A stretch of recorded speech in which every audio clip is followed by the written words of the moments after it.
I created an Evergreen webinar checklist to walk you through the steps to create an Evergreen webinar. This is very, very similar to the live webinar checklist that you have also in this course. I created this one in the color green so that you don't get them mixed up. It says Evergreen at the top, and again, there are some subtle differences. In the event that you have already created a live webinar and you're going to be using the live webinar recording for your Evergreen webinar, some of this will be stuff that's already done. You will have already selected a webinar topic. You will have already written the headline and the description in those cases, and you won't have to do that again. We're going to go over the checklist now as if you're just starting from scratch. You have not had a live webinar. You're going to be creating a recording from scratch, and so let's consider it that way. So again, you're going to pick a topic. That topic could be HUD homes, buying a HUD home. It could be how to stage your home. It could be how to finance your home with 203K rehab financing. It could be any topic. After you select the topic, then write a really, really good, hooky, catchy headline, something that will be engaging, something in 140 characters or less, something that can fit within a tweet. We're not doing that at 140 characters just so that you can use it on Twitter, but because that is a good rule of thumb for a headline length that works in many, many cases. Write a description for your webinar.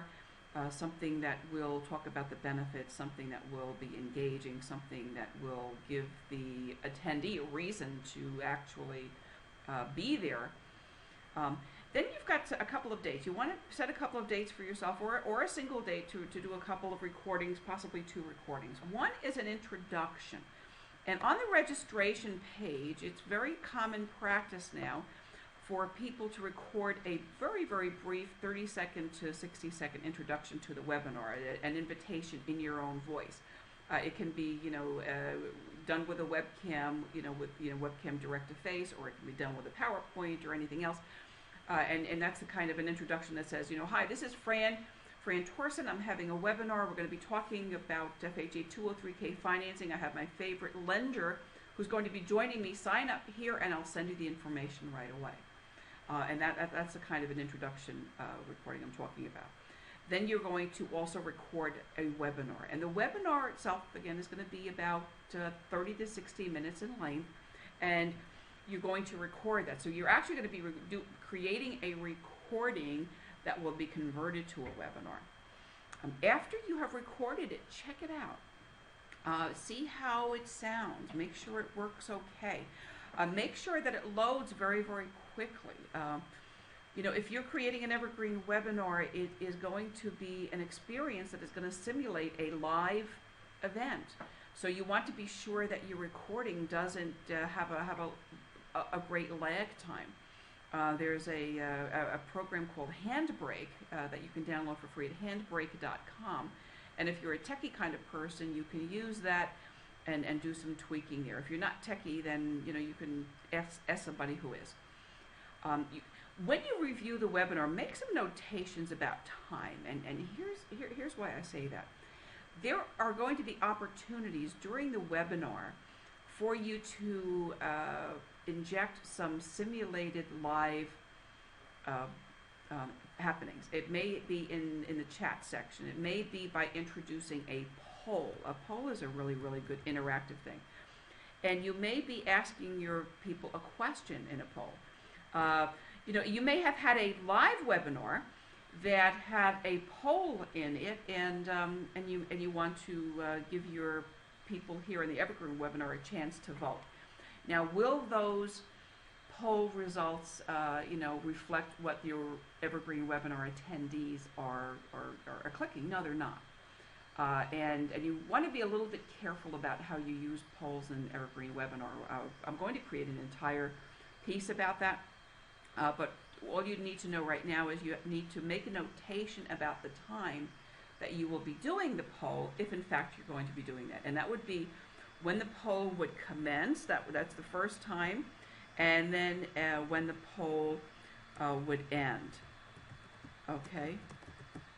You may also want to make a notation about time for buttons to be appearing on the page, or for downloads, or for hyperlinks. And with some webinar platforms, there is a space below the video where you can say, okay, at precisely 20 minutes into the webinar, I want there to be a download link to something I'm talking about in the webinar, and I want that to stay on the page for 2 minutes, and you can make that happen. You can say, you may be selling something. You may be selling attendance to something, or something that requires a buy button, and that you have the ability to make a buy button appear, let's say, at 40 minutes into the webinar. So if there are places at points in time in the Evergreen webinar where you want to introduce a poll or a link below the video or a button or any of that kind of stuff,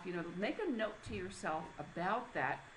When you're reviewing the webinar, make those notations about time in your checklist here, and then when you get to the point that you're setting up your webinar, it will make it much, much easier. Decide what days or day your webinar is going to appear. You may have an Evergreen webinar that will be appearing every Friday. Some people create webinars that appear every single day, and I think that probably is overdoing it relative to to meeting somebody's expectation for a more live kind of experience. And it becomes very, very transparent when they can attend the same webinar every single day, sometimes 3 times a day, that you're really just working with a video. And I think that that the value and the perceived value of a webinar when it's available all the time every day is really, really significantly less than something that is not. Bear in mind too that when people are making a commitment to attend a webinar, they're making a commitment to carve away some time and devote more attention to this subject than they would to a video that's available all the time. So bear that in mind, and you may want to make it available once or twice or maybe 3 times a week. But anyway, you want whatever you do decide to do is your decision, and this is a good place to make that decision and write that down and make a note for yourself. Also, to what time do you want that webinar to actually be available? Is that going to be in the morning or the afternoon or the evening? Is it during business hours? Decide what is the best time for your market to view, and when you have the most registrations. What you really should do is schedule several and do them at different times and different days, and test that and see where people in your market issue the best response and the most registrations. And when you have a feeling about that, then stay with what works. Again, is it going to be a recurring webinar? An Evergreen webinar can certainly be a recurring webinar, and it can happen as often and frequently as you like. Again, I wouldn't suggest you do it too often. There is another argument to be made about making it available all the time. And again, there are some very, very valid arguments from both sides of the coin there. I'm not going to belabor it. My personal feeling is that you don't want to do it too often, but again, that's your choice. And the neat thing about Evergreen webinars is that is technology that gives you a choice to do things the way you like to do with it. All right. Who's the organizer and the presenter? Again, the organizer and presenter aren't that important here, because you're working with a recording and really working with the technology. You've got somebody who's going to be working with an administrative panel, and that's about it. So that is not a concern. Panelists really are not going to be a concern. You may want to gather panelists for the recording, to create the recording, and that's okay, but you don't have panelists on an Evergreen webinar, nor is there an opportunity to engage in a live way using voice. You want to set up a lead registration page. Again, you may also want to set up a separate web form to gather registrations, and you can do that in addition to the registration page. You can set up a web form and put that on your on your website. You can share that on Facebook, you can share that on Twitter, you can invite people to sign up just with a simple web form and not necessarily with a page. You may also want to have a registration survey on the page connected to that. That is something you can do. And create a thank you page. Once a person has registered, send them to a thank you page and say, thanks for registering, here's the information. And then, of course, they will get an email reminding them and telling them to mark their calendar. In most cases, you can incorporate a calendar marking function right into the thank you page, and there can be a link there that says, in many cases, add this to your Outlook calendar, add this to your Google calendar, and for whatever calendar type of function you have. You also want to set up webinar alerts, again, just like you would for a live webinar, and use email, use SMS technology, text and voicemail, and that's very, very important.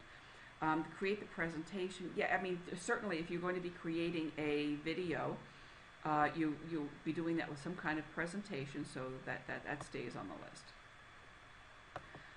You also want to probably think about handouts and creating some handouts for your folks so that they have something that they can walk away from the table with.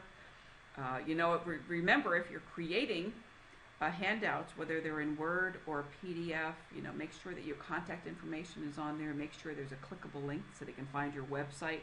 Don't just give them a handout that doesn't have a way for them to get in touch with you. Same thing with bonuses. A bonus can be something that will incentivize somebody to share your registration. Again, create the poll questions. You may or may not want to use a poll question. You may or may not be okay with that. Again, I'm going to create a separate video that talks about using poll questions in an Evergreen webinar, because there are some ethical questions about using that and how to use it. That is an interactive device that can be used to manipulate and skew results in somebody's favor. That's not an ethical way of doing it, but there are ethical ways of doing polls within an Evergreen webinar, and I'll address that in a separate video. Question management and engagement. Now remember, this is not live, but there is room for engagement, and engagement does happen. Frequently there is a chat, a live chat, and you may tie that live chat to an email. I have had live engagement with numerous people attending my Evergreen webinars who engaged using the chat function. And what happens is mostly this has happened on my copyright webinar. I get the most engagement there. And I'll give you an example of a piece of engagement on the copyright webinar. One day I was sitting and I got an email that came from the chat from a woman who was attending my copyright webinar, and she said she was a writer, she's a real estate reporter, and she was having a great deal of difficulty because there were real estate agents who were swiping her articles, copying her articles into their blogs, and she was very, very frustrated. And so she commenced a chat correspondence with me, and the chat happened on her screen. It sent me an email, and then she and I went back and forth using email and talked about her dilemma, and we ultimately connected by telephone after the webinar was over. So there is engagement possibility. There are engagement possibilities using an Evergreen webinar. Did I know that she was going to be there at that moment? No, I didn't. But I happened to be on my computer a lot. If I wasn't on my computer, for instance, when this woman engaged, I would still have received an email. I doubt that she would have had an expectation of hearing from me right away, because I was, probably in her mind, I was conducting the webinar. I don't know that she knew that it was a recording. We didn't talk about that. She liked the webinar, and she did tell me that. So it's a neat way to be in touch with people, to have engagement, to seed engagement, to seed discussion, and connect with your target market. You can do some really, really neat stuff with public relations and advertising. You can advertise these webinars. You can put, create events on your Facebook fan page, create events in LinkedIn and elsewhere. Because when people, are invited to see your webinar, they may see the opportunity to attend, at more than one occasion. and that just stays live, and you can just keep it out there. Always a good idea to practice this stuff anyway. Check your recording plans. Evaluate, take a look. Look at it with an objective eye. Ask people what they think. Strive to be better. Talk about some best practices. Mix it up and have a discussion with people who are also creating live webinars or evergreen webinars. Ask them what they think about it, how you can improve it. The first one's not going to be the best. The first one is going to be possibly awful. But you need to get through it. So get through the first one. Go get through the first one before you actually create something that people are going to attend. Don't create your first evergreen webinar and put it out there unless it's really, really good. It's really unlikely.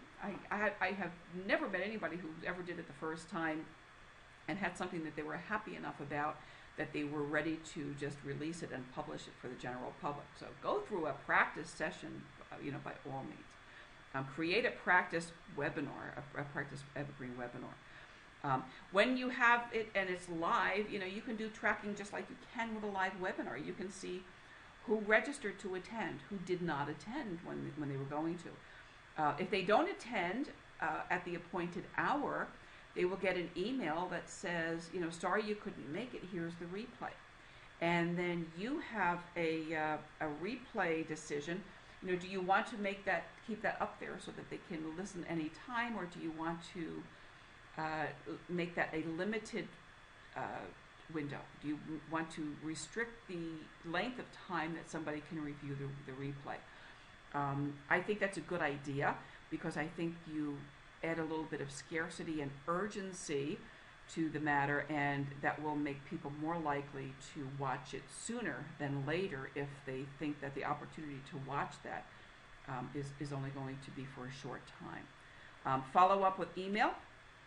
Follow up with voicemail. Follow up. Engage, and at some point in time, you're going to take this and take it to a conversion point where you are going to go move from from prospect to customer to to somebody who's actually working with you in a transactional relationship and doing business with you.